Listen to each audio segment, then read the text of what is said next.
여러분, 지금 이 순간 전 세계 금융시장의 거대한 손, 월스트리트의 헤지펀드 매니저부터 중앙은행 총재들까지 한 날짜를 쳐다보며 숨을 죽이고 있습니다. 그 날짜는 바로 2026년 4월 5일입니다. 왜 하필 이날일까요? 단순한 달력의 하루가 아닙니다.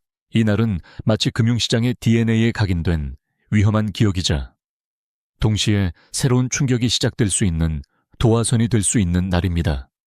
오늘 우리는 이 4월 5일이 가진 섬뜩한 의미를 파헤쳐보고 그 파장이 어떻게 우리의 기름값, 환율, 금값, 그리고 한국 경제의 심장인 반도체 시장을 뒤흔들지, 또 어떻게 해야 우리의 소중한 자산을 지킬 수 있는지 낱낱이 살펴보겠습니다.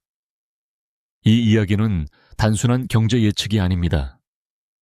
역사가 쌓아 올린 패턴과 현재 진행 중인 위험 신호를 연결하는 생존을 위한 지도입니다. 우선 그 유명한 2025년 4월의 대폭락을 기억하시나요? 불과 1년 전 2025년 3월 21일 당시 트럼프 행정부는 무역 적자국에 대한 대규모 관세 부과를 선언하는 이른바 해방의 날 성명을 발표했습니다. 그리고 그 충격파는 몇 주도 채 지나지 않아 터져나왔죠. 2025년 4월 초 글로벌 증시는 연쇄 붕괴를 맞았습니다. 나스닥이 하루에 11,600포인트나 곤두박질 쳤고 영국 FTS의 100 지수도 약 5% 급락하며 2020년 코로나 충격 이후 최악의 일일 낙폭을 기록했습니다. 이 충격은 아시아에서 유럽을 거쳐 미국까지 순식간에 퍼져나갔고 수많은 개인 투자자와 기관의 자산을 순식간에 증발시켰습니다. 그런데 여기서 주목할 점은 그 충격의 절정이 향후 몇 년 동안 금융시장의 트라우마로 자리 잡았다는 사실입니다. 특히 4월 첫째 주, 그 중에서도 4월 5일 전후는 마치 시장의 심장이 잠시 멈추는 듯한 긴장이 흐르는 시기가 된 거죠. 왜 하필 4월일까요? 역사를 들여다보면 4월은 의외로 금융적 재앙과 자주 맞닿아지다 있습니다. 1989년 4월, 일본의 거품 경제가 본격적인 균열 신호를 보내기 시작했고 2000년 4월은 닷컴 버블이 꺼지기 시작하던 시점이었습니다. 4월은 많은 기업들이 1분기 실적을 발표하는 시기이자 미국을 비롯한 각국 정부의 새로운 회계연도 정책이 본격화되는 시기입니다. 즉, 기대와 현실이 충돌하고 새로운 규칙이 시장에 투입되는 예민한 과도기인 셈이죠. 게다가 날씨가 풀리면서 투자자들의 심리도 더욱 활발해지고 때로는 그만큼 충동적인 결정이 나오기 쉬운 때이기도 합니다. 그래서 전문가들은 4월을 변동성의 문이 열리는 달로 지칭하기도 합니다. 그리고 2026년 4월 5일, 이날은 단순한 역사적 반복을 넘어서 더욱 강력한 위험 요소들이 결집해 있는 날입니다. 가장 먼저 눈에 띄는 것은 작년의 트라우마가 남긴 기억 효과입니다. 시장 참여자들, 특히 알고리즘 트레이딩을 하는 초고속 컴퓨터들까지도 이 시기의 과거 데이터를 학습해 위험 회피 모드로 돌아설 가능성이 매우 높습니다. 이는 작은 불씨 하나로도 대형 매도 물결이 형성될 수 있는 취약한 환경을 만듭니다.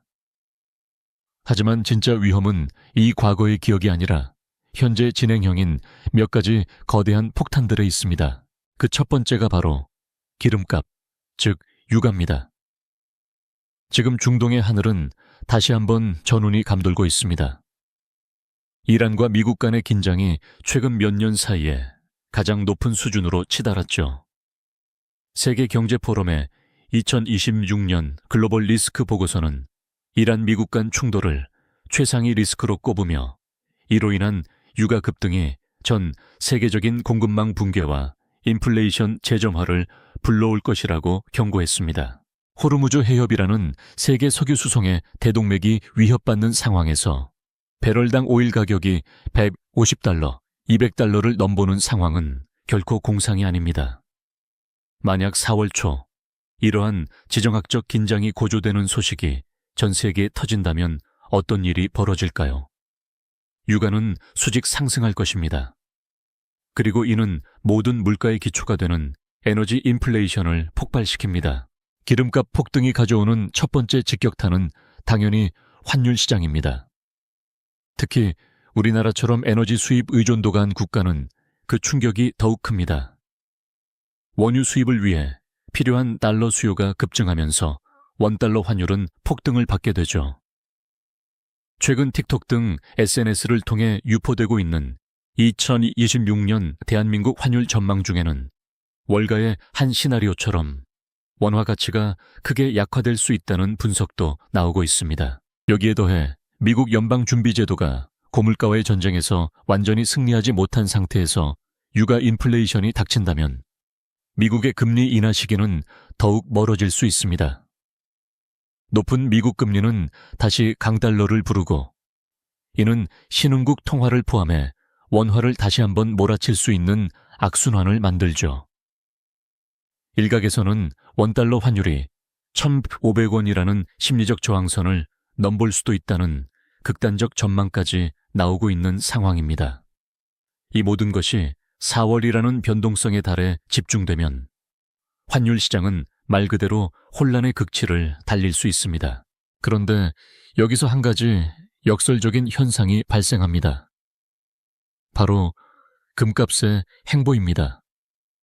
일반적으로 달러가 강해지면 금값은 하락하는 것이 일반적인 상관관계입니다.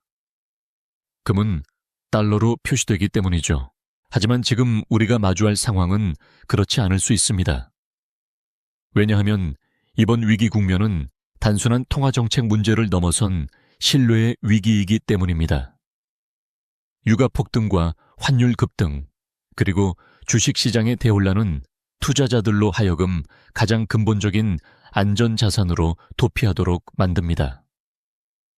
그 최정점에 있는 것이 바로 금입니다. 실제로 최근 금값은 달러 강세에도 불구하고 꾸준히 저항을 보이며 높은 수준을 유지하고 있습니다. 이는 시장이 미래에 대한 깊은 불안을 가지고 있음을 반증하는 것이죠. 2026년 4월, 만약 여러 위기 요소가 동시다발적으로 터진다면 금은 그 어떤 자산보다 빛을 발할 수 있습니다. 투자자들은 불안한 달러, 흔들리는 주식, 폭등하는 원유 대신 확실한 실물 가치를 지닌 금으로 몰려들 가능성이 매우 높습니다. 이는 역사적으로 위기 때마다 반복되어 온 패턴입니다.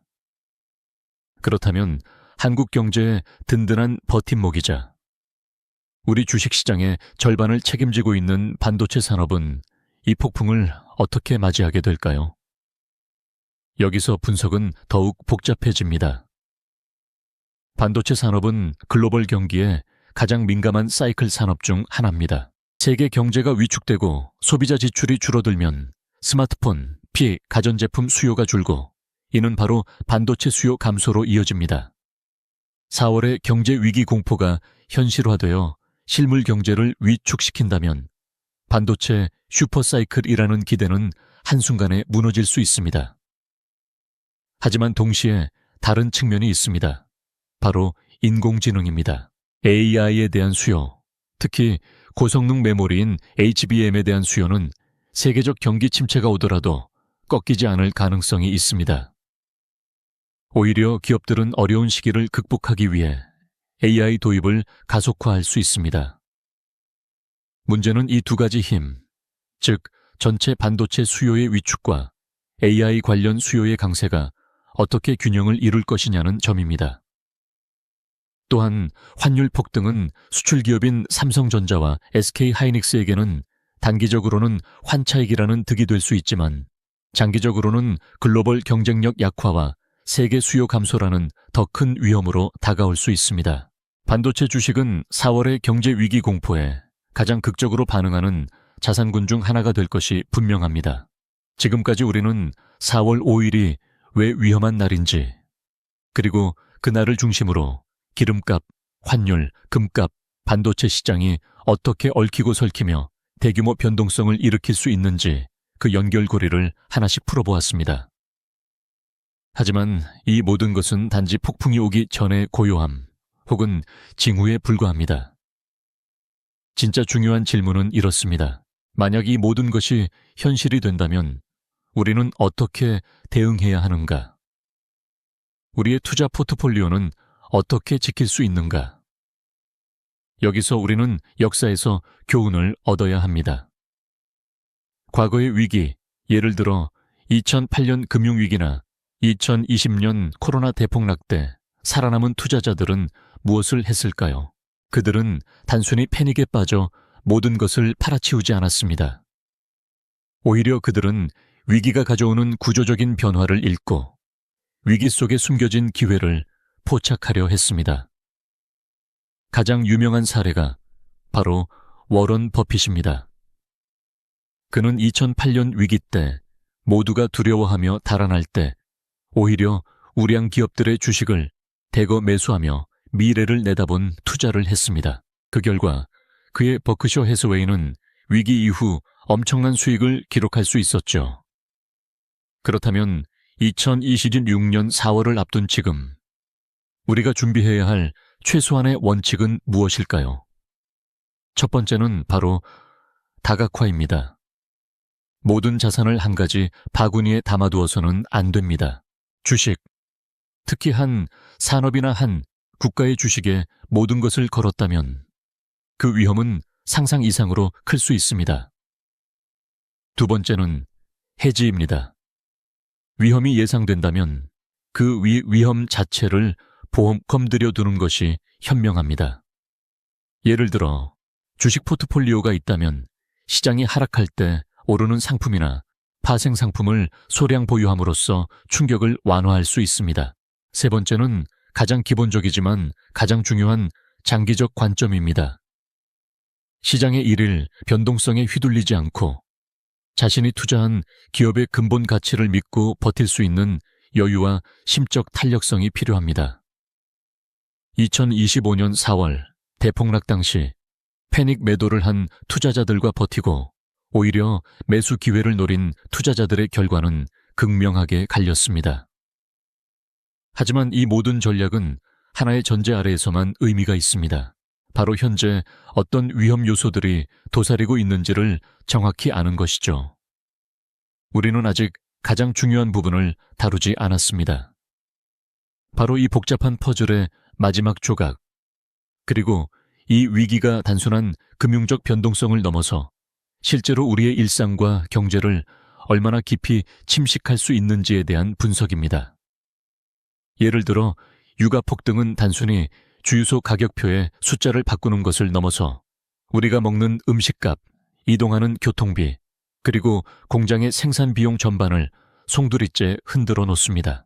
이는 중앙은행들이 가장 두려워하는 2차 인플레이션 효과를 불러일으키며 고금리 시대를 더욱 장기화시킬 수 있는 지옥문을 열게 됩니다. 그러면 기업들의 차입 비용은 늘어나고 투자와 고용은 위축되기 시작하죠. 이것이 바로 스태그플레이션의 그림자입니다. 성장은 정체되는데 물가는 오르는 가장 다루기 힘든 경제적 악몽이죠. 1970년대 오일 쇼크를 경험한 세대라면 이 공포가 무엇인지 잘 알고 계실 겁니다. 그리고 2026년 현재 우리는 1970년대보다 훨씬 더 복잡하게 연결된 글로벌 공급망 속에 살고 있습니다. 당신은 오일 쇼크가 직접적으로 에너지 비용을 올리는 1차 효과가 컸다면 지금은 그 충격이 디지털 네트워크를 타고 순식간에 전 세계로 전파됩니다. 기름값 폭등은 물류 비용을 격상시키고 이는 전자제품의 부품 수송비부터 농산물 운반료까지 모든 것의 가격을 밀어올립니다. 결국 소비자 물가지수는 에너지 항목을 넘어서 광범위한 영역에서 상승 압력을 받게 되죠. 중앙은행들은 이럴 때 최악의 딜레마에 빠집니다. 인플레이션을 잡으려면 금리를 더 올려야 하지만 이미 높은 금리가 경제를 위축시키고 있는 상황에서 추가적인 긴축은 경기 침체를 부를 수 있습니다.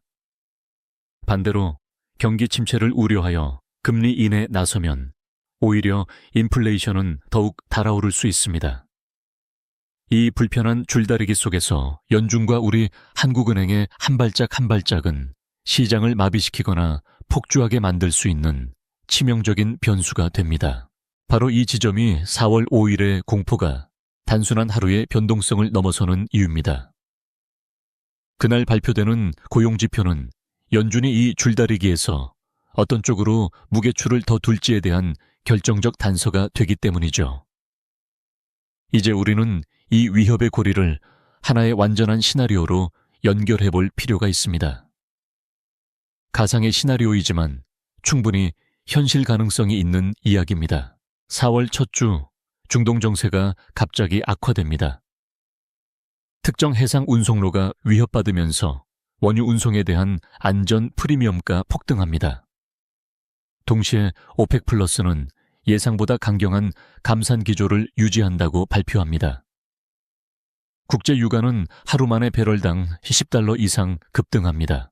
뉴욕 상업거래소의 화면은 붉은색으로 가득 차고 전 세계 트레이더들의 심장 박동수가 빨라집니다. 이 소식이 퍼지자 외환시장은 즉각 반응합니다.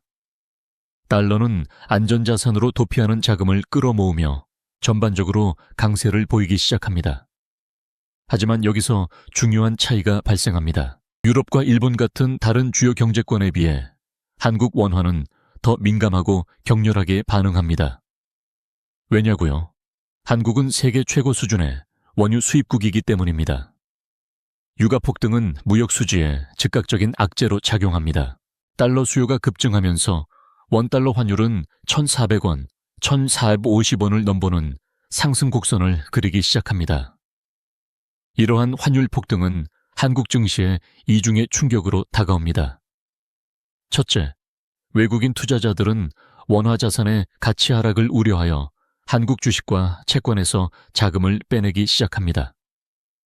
이는 시장에 매도 물량을 공급하면서 코스피와 코스닥 지수를 끌어내리는 직접적인 압력이 됩니다. 둘째, 기업의 실적 전망에 대한 우려가 커집니다. 환율 상승은 수출 기업에게는 양날의 검입니다. 단기적인 환차익은 있을 수 있지만 장기적으로는 글로벌 경쟁력 하락과 해외 수요 위축으로 이어질 수 있습니다. 특히 반도체처럼 달러 표시 계약이 많은 산업에서는 복잡한 영향이 예상됩니다. 그리고 수입 의존도가 높은 내수 기업들은 원자재와 부품 수입 단가가 뛰어오르면서 마진 압박에 시달리게 되죠. 결국 증시 전체에 대한 회의론이 팽배해집니다. 이런 분위기 속에서 4월 5일이 다가옵니다. 미국 비농업 고용지표가 발표되는 그날, 시장은 숨을 죽이고 지켜봅니다. 결과는 예상을 뛰어넘는 강한 고용 증가와 높은 평균 임금 상승률. 시장은 한마디로 해석합니다. 연준의 금리 인하는 요원하다. 고금리가 더 오래 갈 것이다. 이것이 마지막 불꽃이 됩니다. 미국 장기국채 금리는 다시 치솟습니다. 10년물 금리가 4.5%를 넘어서 5%를 바라보는 상황이 오면 전 세계 자산시장의 평가 기준이 완전히 바뀝니다. 고수익을 보장하는 안전한 미국 국채가 존재하는데 왜 위험한 신흥국 주식이나 회사채에 투자하겠습니까? 자금의 대이동이 시작됩니다. 신흥국 시장에서 선진국 시장, 특히 미국 국채 시장으로의 자금 회수 현상이 본격화되죠. 한국은한 신흥시장으로 분류되기 때문에 이 흐름에서 자유로울 수 없습니다. 원화는 추가적인 하락 압력을 받고 주식시장은 외국인 순매도에 시달리며 기업들은 해외에서 자금을 조달하기 더 어려워지고 비싸져 갑니다. 그리고 이 모든 불안정성의 최정점에서 최후의 피난처인 금값이 역사적인 고점을 경신하며 빛을 발합니다. 이 시나리오는 지나치게 비관적으로 들릴 수 있습니다. 하지만 중요한 것은 이런 극단적인 경로가 존재한다는 사실 자체입니다. 그리고 시장이 공포에 빠지면 이론적인 가능성은 현실이 되는 법이죠. 그렇다면 우리는 이 모든 것을 단지 두려워하며 바라만 보고 있어야 할까요? 절대 아닙니다. 위기는 위험이기도 하지만 준비된 자에게는 기회이기도 합니다. 핵심은 준비에 있습니다. 막연한 공포가 아닌 구체적인 지식과 전략을 바탕으로 한 대비가 필요하죠. 이제부터 우리는 이 복잡한 경제 지형 속에서 나침반과 지도 역할을 할 수 있는 실전 투자 전략의 초석을 차근차근 쌓아가 보려고 합니다. 가장 먼저 살펴볼 것은 자산 배분의 기본기, 바로 포트폴리오의 다각화를 어떻게 업그레이드 할 것인가 하는 문제입니다. 고전적인 60대 40, 포트폴리오 주식 60%, 채권 40%는 더 이상 맞는 키가 아닙니다. 금리 변동에 채권 가격이 민감해진 현실에서 주식과 채권이 동시에 하락하는 상황, 소위 위험 자산과 안전 자산의 상관관계 붕괴가 빈번히 발생하고 있습니다. 2022년이 대표적인 사례였죠. 따라서 우리는 보다 정교한 다각화가 필요합니다. 첫 번째 고려사항은 지역적 다각화입니다. 한국의 모든 것을 걸어두는 것은 이제 너무나 위험한 도박이 될 수 있습니다. 우리는 지리적으로, 경제적으로 한반도에 살고 있지만 투자 포트폴리오는 전 세계를 무대로 해야 합니다. 미국, 유럽, 일본 같은 선진국 시장은 물론이고 인도나 동남아시아 같은 성장 잠재력이 큰 신흥 시장에도 일정 비중을 배분하는 것이 현명합니다.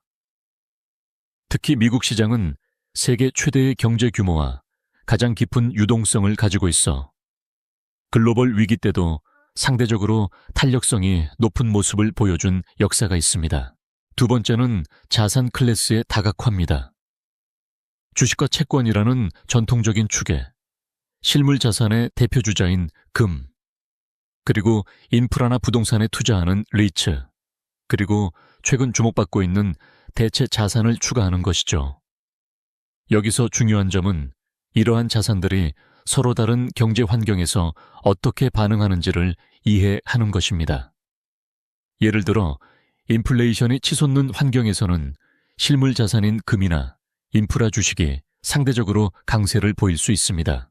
반면 경기 침체가 명확해지면 고품질 회사채나 방어적 주식, 유틸리티, 필수 소비자의 섹터가 빛을 발할 수 있죠. 세 번째, 그리고 가장 실천하기 어려운 것은 시간적 다각화, 즉 평균 매수법의 철저한 실행입니다. 아무리 훌륭한 분석을 통해 저점을 찾으려 해도 시장의 절대적 저점을 맞추는 것은 운에 가깝습니다.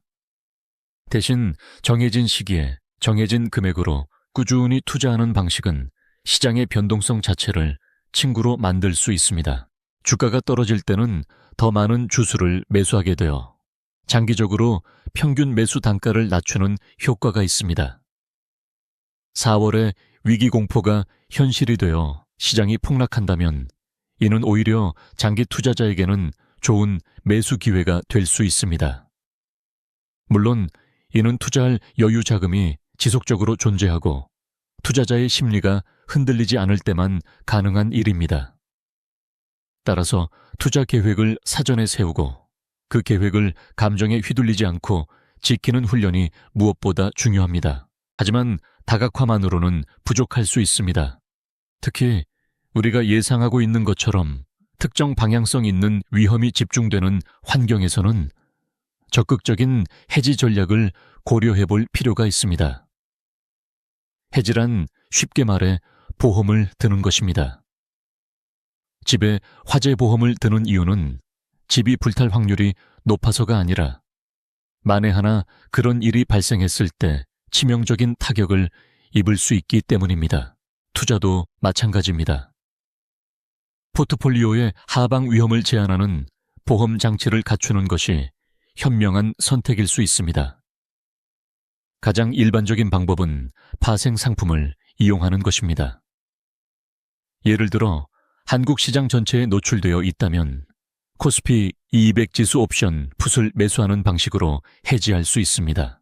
풋 옵션은 시장이 하락할수록 가치가 올라가는 상품이기 때문에 주식 포트폴리오의 손실을 일정 부분 상쇄해주는 효과가 있습니다. 마치 낙하산과 같다고 보시면 됩니다. 단, 이 낙하산은 무료가 아닙니다. 옵션 프리미엄을 지불해야 하기 때문에 시장이 크게 하락하지 않으면 이 비용은 손실로 남게 됩니다. 따라서 헤지는 포트폴리오의 일부분에 적용하는 전략적 선택이어야 하며 모든 것을 커버하려 들면 비용이 과도해질 수 있습니다. 또 다른 헤지 수단으로는 역상 ETF를 고려해 볼 수 있습니다. 시장이 하락할 때 오르도록 설계된 상품입니다. 하지만 역상 ETF는 단기 트레이딩을 위한 도구이며 장기 보유 시 복리 효과로 인해 목표한 헤지 효과를 제대로 내지 못할 수 있으므로 주의가 필요합니다. 더 근본적인 헤지는 자산 구성 자체에서 이루어질 수도 있습니다. 앞서 언급한 금이나 안전자산으로 분류되는 스위스 프랑, 일본 엔 같은 통화 또는 인플레이션 연동 국채, TIPS에 일정 비중을 할당하는 것만으로도 포트폴리오의 방어력을 높일 수 있습니다. 특히 금은 중앙은행의 통제를 받지 않는 독립적인 가치 저장 수단으로 통화 가치에 대한 불신이 높아질 때 그 빛을 발합니다. 2024년 이후 세계 각국의 중앙은행이 사상 최대 규모로 금을 매집한 것은 아무 이유 없이 한 행동이 아닙니다. 그들은 무엇인가를 알고 혹은 우려하고 있는 것이죠. 이제 우리는 보다 공격적인 측면, 즉 위기 속에서도 오히려 기회가 될 수 있는 분야를 살펴볼 차례입니다. 모든 산업이 위기에서 동일한 피해를 입는 것은 아닙니다. 어떤 기업들은 오히려 어려운 환경에서 더 강한 경쟁력을 발휘하거나 사회적 필요성 때문에 수요가 오히려 늘어나기도 합니다. 첫 번째 카테고리는 바로 에너지 효율과 대체 에너지 관련 기업들입니다. 유가가 장기적으로 높은 수준을 유지한다는 전제에서 에너지를 절약하는 기술이나 화석 연료를 대체할 수 있는 태양광, 풍력, 수소 에너지 관련 기업들의 수요는 꾸준히 늘어날 수 있습니다. 두 번째는 방어적 섹터입니다. 경제가 좋든 나쁘든 사람들이 꼭 사야 하는 제품을 만드는 기업들입니다. 대표적으로 필수 소비자의 식료품, 생활용품, 의료 및 헬스케어 산업이 여기에 속합니다. 사람들은 경기가 어려워지면 외식이나 고급 제품 소비를 줄일 수 있지만 먹고 사는 문제와 기본적인 건강 관리는 포기할 수 없기 때문입니다. 세 번째는 현금 창출 능력이 뛰어난 우량 기업입니다. 위기 때는 자본 조달이 어려워지고 비싸지기 때문에 스스로 풍부한 현금 흐름을 만들어내어 부채 없이 운영할 수 있는 기업이 생존력이 압도적으로 높습니다. 또한 그들은 위기 시 저평가된 좋은 자산을 사들일 여력도 가지게 됩니다. 버핏이 선호하는 바로 그 종류의 기업들이죠.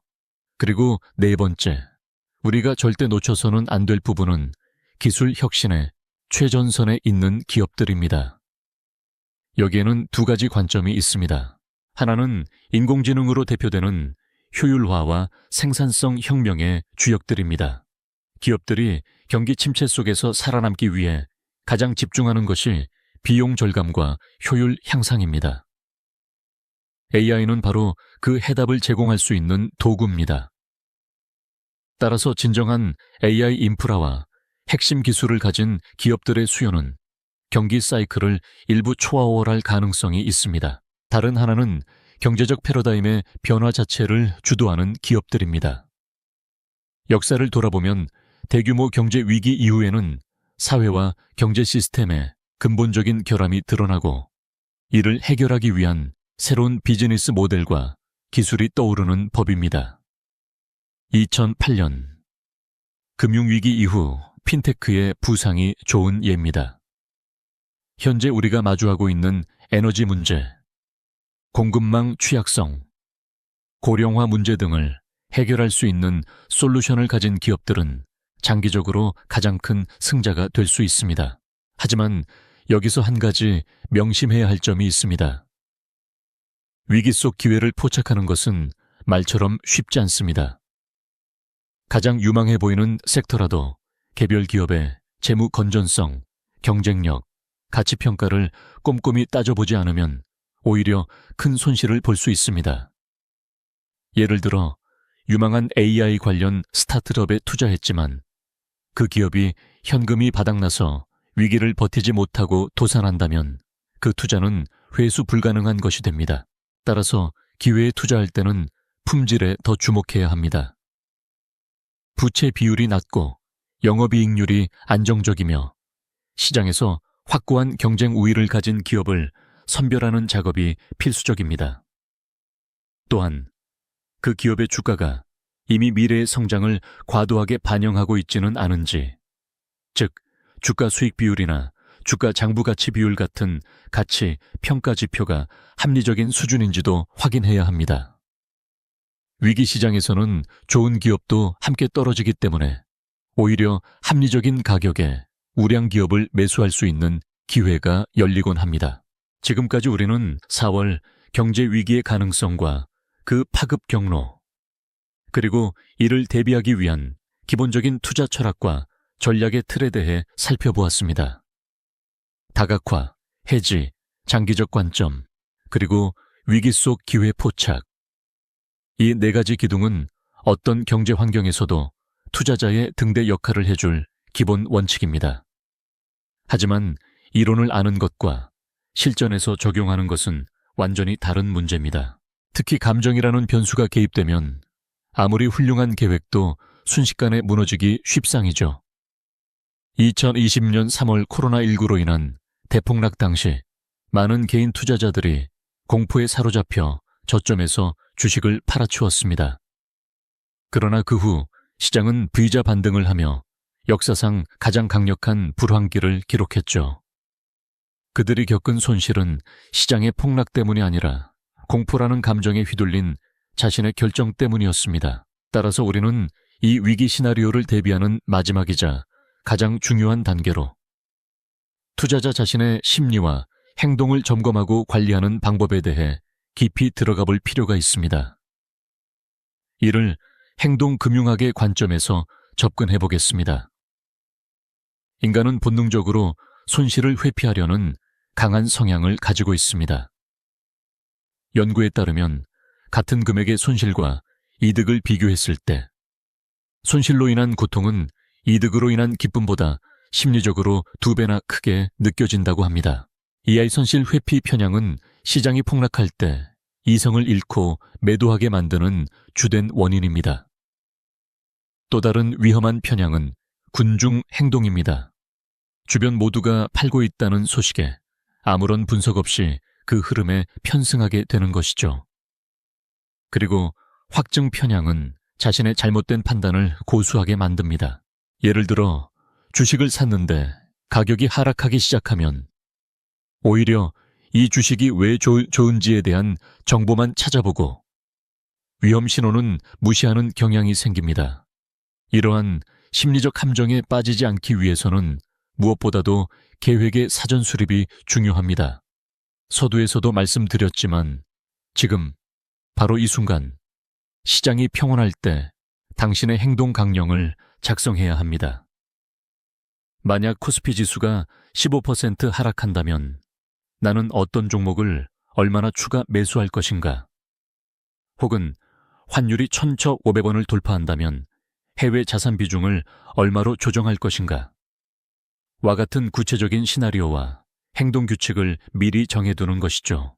이 계획서는 당신이 공포나 탐욕에 사로잡혀 이성을 잃었을 때 찾아볼 수 있는 유일한 지도입니다. 또한 정기적인 포트폴리오 리밸런싱을 일정에 포함시키는 것도 훌륭한 심리 관리 도구가 됩니다. 예를 들어 분기마다 자신의 자산 배분 비율을 목표 비율로 재조정한다고 가정해보죠. 주식이 크게 올라 주식 비중이 목표치를 초과했다면 그 초과분을 매도하고 채권이나 현금으로 전환합니다. 반대로 주식이 크게 떨어져 비중이 줄었다면 다른 자산을 매도하거나 새 자금을 투입하여 주식 비중을 목표치로 끌어올립니다. 이는 감정에 의한 결정이 아니라 냉정한 규칙에 따른 기계적인 행동입니다. 결과적으로 고점에서 일부 수익을 실현하고 저점에서 추가 매수하는 효과를 자연스럽게 달성할 수 있습니다. 마지막으로 정보의 홍수 속에서 길을 잃지 않는 법을 터득해야 합니다. 4월이 가까워질수록 이번에는 다르다. 역사상 최악의 위기가 온다. 반드시 이 자산을 사야 한다는 식의 선정적이고 극단적인 예측이 쏟아질 것입니다. 이런 소음에 일일이 반응하다 보면 정신이 피폐해지고 올바른 판단을 내리기 어려워집니다. 대신 신뢰할 수 있는 소수의 정보원을 정하고 장기적인 경제 흐름과 기업의 본질적인 가치에 집중하는 훈련이 필요합니다. 단기적인 시장 변동성은 결국 기업의 실적과 세계 경제의 근본적인 건강 상태에 의해 평균 회귀하는 법이니까요. 당신의 투자 결정이 뉴스 헤드라인이 아니라 철저한 기업 분석과 확고한 원칙에서 비롯되도록 해야 합니다. 이제 우리는 구체적인 전략을 몇 가지 시나리오에 적용해보는 작업을 통해 지식을 행동으로 전환해볼 차례입니다. 각기 다른 투자 성향과 자산 규모를 가진 가상의 인물을 설정하고 그들이 2026년 4월에 경제 위기 시나리오 앞에서 어떤 선택을 할 수 있을지 살펴보는 것이 유용할 것입니다. 예를 들어 첫 번째 인물은 30대 중반의 직장인으로 비교적 공격적인 성향을 가지고 있고 주로 한국 주식과 ETF에 투자해 왔습니다. 두 번째 인물은 50대 후반으로 자산 보존을 중시하며 은퇴를 앞두고 있어 안정적인 수익 흐름이 중요합니다.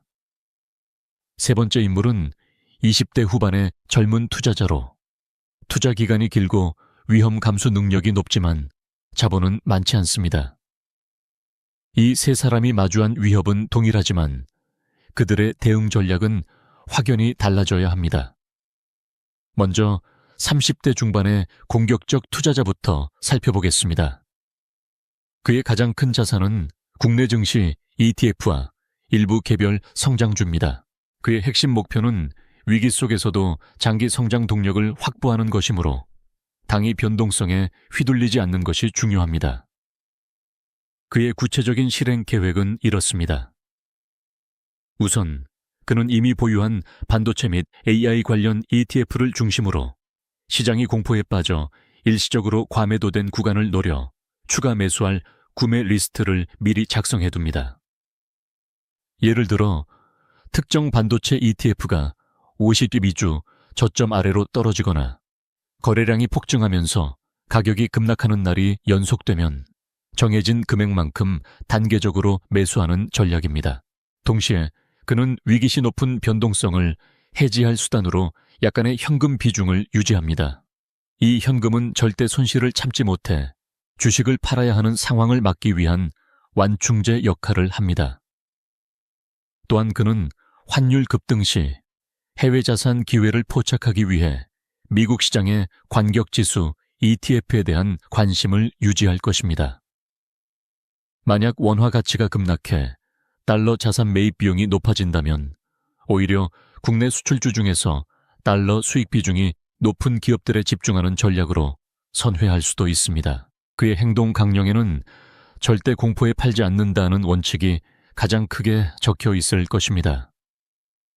다음으로 자산 보존형 50대 후반 투자자의 경우 접근법이 완전히 다릅니다. 그의 포트폴리오는 안정적인 배당주, 채권, 그리고 일부 실물 자산인 금으로 구성되어 있습니다. 그의 최우선 목표는 원금의 심각한 훼손을 방지하면서도 인플레이션을 이길 수 있는 수익을 유지하는 것이죠. 따라서 그의 4월 대비 전략은 재정적 방어에 초점이 맞춰집니다. 그는 채권 만기 구조를 점검하여 만기가 가까운 채권에서 나오는 원금을 유동성 높은 현금성 자산으로 보유할 준비를 합니다. 이는 시장이 혼란스러울 때 나타날 수 있는 우량 자산의 매수 기회를 잡기 위함이기도 하지만 더 중요한 것은 생활 자금을 안정적으로 유지하기 위해서입니다. 금 보유 비중은 이미 적정 수준일 테지만 만약 금값이 지나치게 급등하며 포트폴리오 내 비중이 목표치를 크게 초과한다면 그는 일부 수익을 실현하여 더 평가가 낮아진 채권이나 안정적인 인프라 펀드로 재투자하는 리밸런싱을 고려할 것입니다. 또한 그는 환율 변동에 직접적인 노출을 최소화하려 할 것입니다. 해외 자산이 없다면 새로 진입하기보다는 국내에서 해외 수익을 내는 기업을 통해 간접적으로 해지하는 방안을 찾을 것이고, 만약 해외 자산이 있다면 환해지 상품을 점검할 것입니다. 그의 행동 강령에는 유동성 확보와 원금 보존이 핵심 키워드로 기록될 것입니다. 마지막으로 20대 후반의 젊은 투자자는 시간이라는 가장 큰 무기를 가지고 있습니다. 그의 작은 자본은 오히려 유연성의 장점이 됩니다. 그의 전략은 기회 포착과 장기 축적에 맞춰져야 합니다. 그는 위기가 진정된 이후 가장 먼저 반등할 수 있는 섹터에 대한 공부를 지금부터 해둬야 합니다. AI, 차세대 반도체, 재생에너지, 디지털 인프라 등 미래 트렌드를 선도할 분야의 우량 기업들을 지속적으로 관찰하고 가상의 포트폴리오를 운영해보는 것도 좋은 방법입니다. 실제 투자 애실제 자금으로는 위기 시장에서 변동성이 극심해질 때 정해진 적립금으로 매달 꾸준히 투자하는 적립식 투자나 소액으로 분할 매수하는 방식을 고수할 것입니다. 그의 가장 큰 적은 공포가 아니라 무기력함입니다. 시장이 폭락하는 동안 아무런 행동도 하지 않고 기회를 놓치는 것이죠. 따라서 그의 행동 강령에는 꾸준한 관찰과 소액 실행이 핵심이 될 것입니다. 이처럼 각자의 상황에 맞는 전략을 수립하는 것이 이 위기를 기회로 바꾸는 첫걸음입니다. 우리는 오늘 4월 5일이라는 상징적인 날짜를 중심으로 펼쳐질 수 있는 경제적 풍경을 예측해보고 그 폭풍의 눈 속에서 여러분의 자산을 지키고 더욱 성장시킬 실전 전략을 하나씩 살펴보았습니다. 기름값, 환율, 금값, 반도체 주기라는 복잡,